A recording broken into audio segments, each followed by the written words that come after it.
Hello everyone, my name is Mark Colturi. Farhad asked me to prepare a short presentation for the class regarding program management career opportunities. Thank you, Farhad, for this opportunity to meet your students, who I expect are excited about new job prospects ahead. I met Farhad when he worked as the Chief Technology Officer for the U.S. courts. I was a leader in a large consulting business, and Farhad was one of my clients. I've been in the management and technology consulting business for nearly 35 years now. I grew up as an IT programmer and grew into program management and business development roles. The majority of my career, 25 years, was with a firm called Booz Allen Hamilton, based here in Northern Virginia. I'm now a Chief Operations Officer for a company called MBA Consulting Services. Your class and coursework were about program management, and my presentation is to offer insight from my career, perhaps some real-life examples of what is important to think about as you enter the job market, either as an intern or as a rising program manager. On page 1 of my presentation, I think Farhad will agree with me, the business of project management has changed and matured dramatically over the years. With big advances in technology and advances in training to develop skills, the availability of collaboration tools is enormous.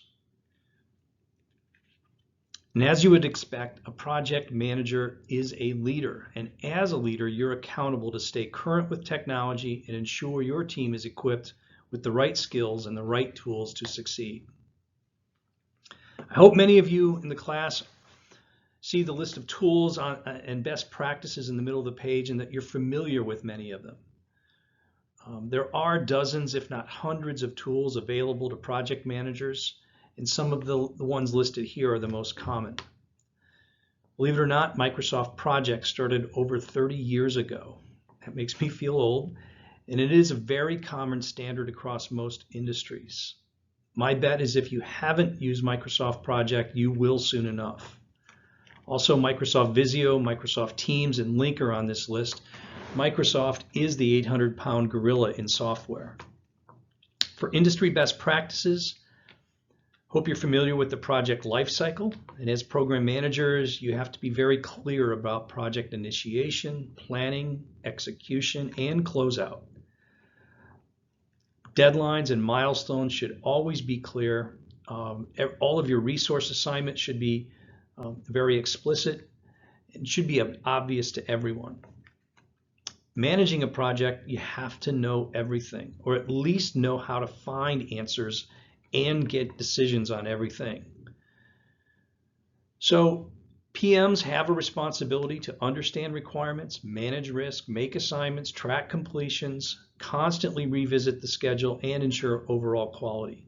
It's a big job to be a PM, and I think Farhad would agree and maybe has shared with the class that many statistics state just 50% of the projects come in on time and on budget. It wasn't too long ago that certifications in project management, program management became a very hard requirement for many industries. The PMP, or the Program Management Professional, is a very common one. It's a certification issued by the Program Management Institute. Agile certifications are also very common. If you haven't been exposed to Agile methodology, I encourage you to get a book, take a class, and become an Agile practitioner. There's hundreds of certifications available. Again, all of these certifications are becoming a requirement for key people before you're authorized to begin work or be awarded a contract to start work. On page 2, I wanted to present some thoughts on entering the job market and ask you to think about your own skills. Yes, it's a difficult time to enter the job market. This pandemic has certainly impacted everyone for sure. The good news is hiring and great jobs are available. Given that there's now an administration change in the White House, you'll see a lot of turnover in leaders with federal agencies, and many new opportunities supporting U.S. government work will become available. I've lived here in Northern Virginia since 1987, In the nation's capital regions, local economy is done very well. One of the reasons is the U.S. government helps drive the need for jobs across the region. It's a great place to get started here, and you'll see there's millions of jobs across U.S. government and thousands of consulting firms. I thought I was only going to be here for 3 or 4 years back in the late 80s, and sure enough, I've grown some fairly deep roots after 30 years. Nonetheless, it's just a very good area for the job market as you enter your career. For interviews, I normally ask many questions. How many people in the class have jobs lined up? How many are actively interviewing? Where are you interviewing? What do you think is most important attribute that employers are looking for in candidates? What important questions should you ask an interviewer? There's books, there's websites, and there's plenty of tips you can get from many sources. I recommend that you prepare, and you prepare a lot. I have a habit, developed a habit early in my career of over-preparing. Be early, have your questions ready, confirm receipt of your resume and your recommendation letters, dress professionally, gather as much information on a company that you can, and even gather information about people who you're going to be interviewing with.